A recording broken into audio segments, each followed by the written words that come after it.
Salam Nusantara bagi kita semua, selamat datang kembali di channel Ray Agnostik.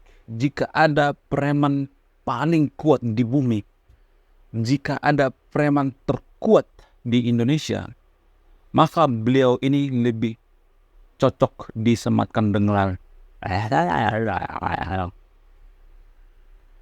Salam Nusantara bagi kita semua, selamat datang kembali di channel Ray Agnostik. Jika ada preman terkuat di bumi, jika ada preman terkuat di Indonesia, beliau ini adalah salah satunya. Gimana nggak paling kuat coba? Bayangkan preman ini bisa memutasi, konon katanya bisa memutasi seorang kapolda yang berpangkat irjen, seorang jenderal dipindahkan dari daerahnya. Bayangkan coba, saking kuatnya preman ini. Bahkan seorang gubernur sekalipun kalau tidak sawan ke preman ini, maka dia tidak akan jadi gubernur. Nyawanya akan terancam. Pokoknya sadis banget, bengis banget. Tidak hanya itu, konon katanya preman ini digadang-gadang tahan bacok, tidak mempan dengan senjata tajam. Bahkan saking elitnya, preman ini punya gedung putih. Coba bayangkan, dia sudah seperti level presiden ya kan. Dia punya gedung putih sendiri, lengkap dengan para pengawal dan lengkap dengan para pengawal yang berlapis-lapis, melebihi seorang presiden. Siapakah preman yang saya maksud? Preman yang saya maksud di sini adalah Olo Panggabean. Mungkin dan sahabat yang nonton video ini kalau berasal dari Medan sudah sangat familiar dengan opung ini ya, opung Olo Panggabean ini. Namun di balik bengisnya seorang Olo Panggabean ini, ternyata hatinya sangat mulia, hatinya sangat tulus. Dia adalah seorang orang yang dermawan. Bahkan pernah ada sepasang anak kecil yang baru lahir, bayi, kembar siam, namun orang tuanya tidak punya biaya untuk persalinan. Jadi kembar siam nih, anak kecil nih, saat lahir di dalam satu keluarga. Untuk memisahkan anak ini kan kembar siamnya, kepalanya dempet. Untuk memisahkan ini kan butuh biaya yang sangat gede ya. Sehingga dioperasi di Singapura. Dan tahu gimana baiknya seorang preman yang bengis ini? Dia menolong, dia memberikan biaya persalinan secara gratis. Walaupun preman ini sangat bengis gitu, sangat sadis terhadap lawannya, akan tetapi dia punya hati yang mulia. Sehingga beliau ini sangat cocok disebut dengan The Godfather dari Indonesia. Opung Olo ini lahir dengan nama baptis Sahara Olo Panggabean. Sebenarnya masa kecil daripada Olo Panggabean ini, gedenya itu di pusat kota Medan ya. Tidak ada informasi yang menggambarkan gimana masa kecil daripada Olo Panggabean ini.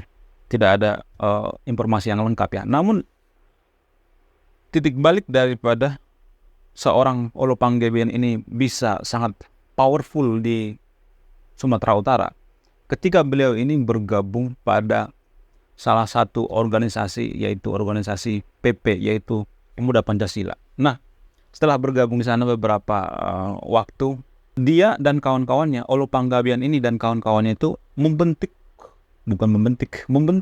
satu ikatan, yaitu Ikatan Pemuda Karya, IPK. Kalau di antara sahabat yang nonton video ini sering mendengar IPK, Ikatan Pemuda Karya, sebuah organisasi yang sangat gede banget, yang sangat powerful di Medan.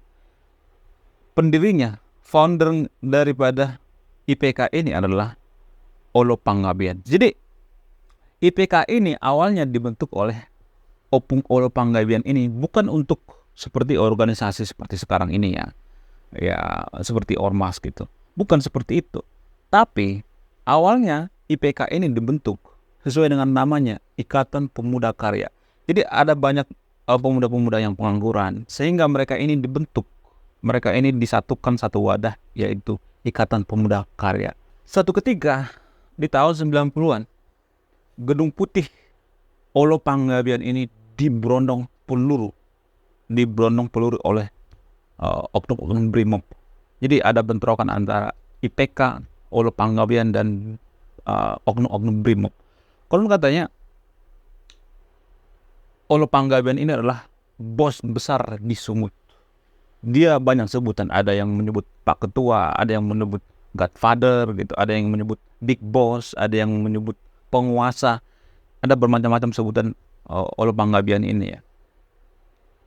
Konon katanya dia disinyalir ketua atau pendiri daripada sebuah judol, bukan judol ya.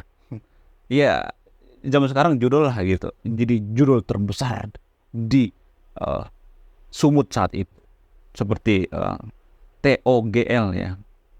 Udah tahu kan, KIM gitu. Jadi zaman dulu kan sangat familiar itu ya. Di kertas ditulis terus nanti seperti lotre lah. Dan usaha daripada Olo Panggabean ini tidak pernah bisa disentuh oleh pemerintah saat itu. Pemerintah nggak ada yang berani satupun, sehingga saat itu ada bentrokan antara BRIMOB dengan Olo Panggabean. Namun setelah bentrokan ini tidak ada satupun yang berani berkutik, dan sekelas Kapolda juga nggak berani berkutik. Bahkan konon katanya Kapolda dipindahkan sama Olo Panggabean ini, dimutasi. Bayangkan coba, seorang Kapolda yang berpangkat jenderal juga dimutasi. Itulah saking powerfulnya Olo Panggabean ini. Dan selain itu, selain dia bengis, dia juga orang yang dermawan ya, filantropi ya. Dia sangat suka membantu orang. Ada pernah kejadian seperti kejadian GAM yang dulu yang pernah terjadi di Aceh itu kan, ada banyak orang mengungsi ya dari Aceh ke Medan. Dia dengan senang hati ngasih makan gitu korban-korbannya. Bahkan ada orang-orang Jawa gitu yang luntang-lantung di Medan, mereka atau Olo Panggabean ini memberikan uang saku, memberikan makan gitu. Bahkan sama keluarganya juga Olo Panggabean ini sangat dermawan. Keluarganya diajak jalan-jalan ke luar negeri semuanya. Tapi dari sudut pandang saya pribadi ya, saya juga waktu kecil sering mendengar cerita Olo Panggabean ini.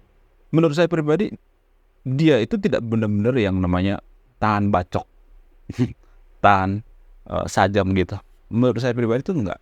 Tapi dia lebih ke bisnis. Saya melihat dia sangat suka yang namanya berbisnis, sehingga dia itu powerful karena apa? Karena punya jaringan bisnis, punya relasi yang sangat kuat.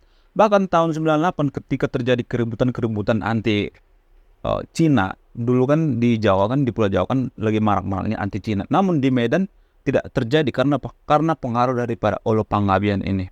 Olo Panggabean mengatakan, no, dia mengamankan orang China. Dia tidak suka yang namanya keributan. Jadi boleh dibilang Olo Panggabean ini seperti keping mata uang ya. Di satu sisi dia sangat dermawan, di sisi lain dia sangat bengis gitu. Dia seorang mafia kelas kakap gitu. Jadi kalau sudut saya pribadi ya, sudut pandang saya pribadi, yang bikin Olo Panggabean ini sangat perkasa ya, sangat disegani atau ditakuti, powerful, karena otak bisnisnya menurut saya pribadi, bukan karena dia sangat jago dalam ilmu kebal gitu, bacok dan lain sebagainya, enggak. Tapi dia sangat jago dalam membangun relasi dan bisnis. Itu doang sih menurut saya. Karena bisnis dia itu kan sangat menjamur ya di medannya, di mana-mana. Nggak ada orang yang bisa menyentuh bisnis daripada Olo Panggabean ini. Dan saya menyebutnya Olo Panggabean ini lebih ke ini ya, bisnis ya, daripada preman ya. Saya tidak menyebut, nggak ada saya melihat indikasi bahwa Olo Panggabean itu adalah seorang premanisme, enggak. Saya melihat dia itu lebih seorang pebisnis ulung. Dia punya relasi bisnis yang sangat kuat. Dan selain itu, yang paling anehnya lagi, ternyata Olo Panggabean ini tidak menikah, single sampai tua. Sampai tua dia tidak menikah. Namun dia punya anak asuh banyak. Anak yatim piatu dia piara gitu. Anak yatim piatu dia asuh, dia kasih makan dengan gratis. Jadi makanya Olo Panggabean ini di satu sisi ada orang yang membenci, di sisi lain ada orang yang sangat mencintai Olo Panggabean ini. Selain itu, Olo Panggabean ini juga sangat cinta dengan ibunya. Bahkan kalau ada orang yang nyanyi tentang orang tua, topiknya orang tua, maka dia tidak segan-segan untuk menyawer gitu lagu tentang orang tua gitu. Dia sangat mencintai ibunya, sangat sayang sama ibunya. Dan Olo Panggabean ini sudah meninggal ya tahun 2000, kalau nggak salah itu tahun 2009 ya, sudah meninggal di umur yang 60 sekian lah. Tapi sampai sekarang masih misteri wajah Olo Panggabean ini, juga banyak orang yang nggak kenal gitu, yang mana sih Olo Panggabean. Jadi kalau ketemu di jalan itu sebenarnya orang tidak terlalu mengenali. Karena apa? Karena mungkin saja saya melihat Olo Panggabean ini adalah seorang introvert ya. Dia tidak suka hal-hal yang rame gitu. Bahkan kalau dia dari Sumut nih, misalnya nih dia mau bepergian kemana-mana, dia dikawal oleh para ajudan-ajudan, dikawal oleh orang-orang untuk bepergian kemana gitu, liburan atau kemana, ada keperluan bisnis, dia dikawal ketat sama ajudan-ajudan, berlapis-lapis. Dia punya pengawal yang sangat setia, dan dia tidak punya istri.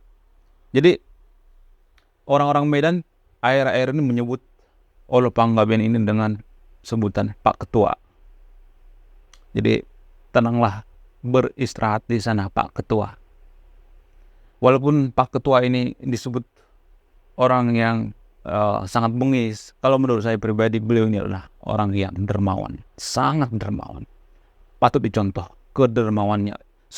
Semoga kisah dari Olo Panggabean ini difilmkan ya, seperti The Godfather ya, yang ada di film-film ya, di box office gitu ya. Semoga ada sutradara yang mengorbitkan film daripada Olo Panggabean ini. Jadi kalau ada preman terkuat di Indonesia hanya satu, yaitu Olo Panggabean. Sekian video ini, saya Ray Konoha, salam rasional.